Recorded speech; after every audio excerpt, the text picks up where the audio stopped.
মাননীয় সদস্য পঙ্কজনাথ, বরিশাল ৪। সম্পূরক প্রশ্ন করুন। মাননীয় স্পিকার, আপনাকে ধন্যবাদ। মাননীয় স্পিকার, মাননীয় মন্ত্রীর কাছে আমার একটা প্রশ্ন আছে ৯৯ নম্বর, যেহেতু ওই পর্যন্ত মনে হয় যাওয়া হবে না, এই কারণে প্রশ্ন করে নিতে চাই। আমার প্রশ্নটা ছিল মাননীয় মন্ত্রীর কাছে ৯৯ নম্বর প্রশ্ন, যে জাটকা মৌসুমে কৃষকদের জন্য বরাদ্দ যে চাল, সেই চাল বিতরণে কেউ যদি অনিয়ম করে তার বিরুদ্ধে ব্যবস্থা নেওয়া হবে কিনা।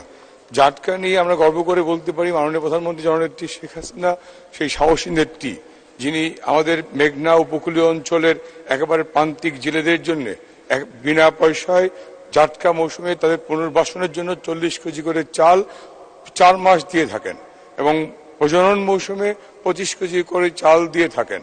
এই যে জেলেদের পুনর্বাসনের যে মহতী উদ্যোগ মাননীয় প্রধানমন্ত্রী নিয়েছেন, তার প্রতি আমার অশেষ কৃতজ্ঞতা, ধন্যবাদ।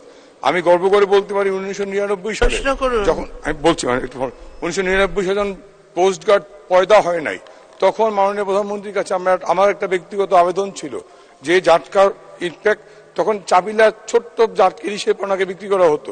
একটা ইলিশের পোনার দাম যখন 1.5 টাকা থেকে 2 টাকা, 3 মাস বাদে সেই ইলিশটা 300 টাকা হতো, 400 টাকা হতো। তখন মাননীয় প্রধানমন্ত্রী নৌবাহিনী ডেভেলপমেন্ট করার পরে জাটকা নিধন বন্ধ হয়েছিল।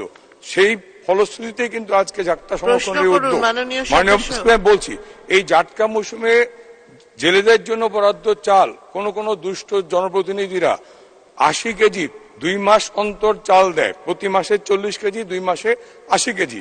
2 মাসে 80 কেজি না দিয়ে 2 মাসে সেই একেবারেই সহজ সরল প্রাণ জেলেদেরকে 40 কেজি করে দিয়ে বাকি 40 কেজি আত্মসাৎ করছেন। ইউনো, ডিসি সহ রেসপেক্টিভ অফিসারদেরকে ইনফর্ম করার পরেও। ধন্যবাদ মাননীয় সদস্য। জি, মাননীয় মন্ত্রী। মাননীয় স্পিকার, আপনাকে ধন্যবাদ। একথা আজকে সারা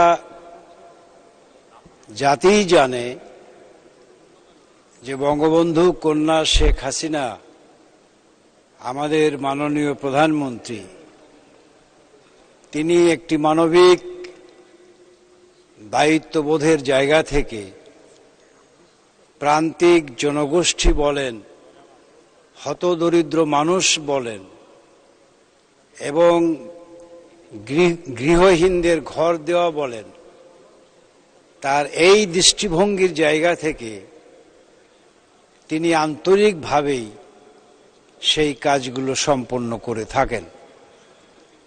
ঝাটকার নিধন বন্ধ করার জন্যে তিনি যে ভিজি চালের ব্যবস্থা করেছেন, এবং প্রতিটি জায়গায় যারা জেলেরা, তাদেরকে একটা ডেটাবেজের মধ্যে সেই আওতায় এনে তাদের তালিকা সম্পূর্ণ করা আছে, এবং তাদের জন্য নির্ধারিত যেই বরাদ্দ, সেই বরাদ্দ তাদের কাছে পৌঁছে দেওয়ার জন্যে এই মন্ত্রণালয় থেকে যথাযথ নির্দেশনা এবং তা পর্যবেক্ষণ করারও ব্যবস্থা রয়েছে। এরপরও মাননীয় সংসদ সদস্য, আপনি যদি সুনির্দিষ্টভাবে বলতে পারেন যে কোন জনপ্রতিনিধি এবং কোন চেয়ারম্যান কিভাবে এই চাল আত্মসাৎ করেছেন, এরকম সামান্যতম গ্রহণযোগ্য প্রমাণ যদি আপনি দিতে পারেন, বাংলাদেশের এই আইন অনুযায়ী তার ব্যাপারে সর্বোচ্চ শাস্তি বিধান করবার চেষ্টা, এবং মাননীয় প্রধানমন্ত্রী সেই ব্যবস্থাটি গ্রহণ করবেন, এতটুকু আশ্বস্ত আপনাকে আমি করতে চাই। ধন্যবাদ মাননীয় স্পিকার। ধন্যবাদ মাননীয় মন্ত্রী।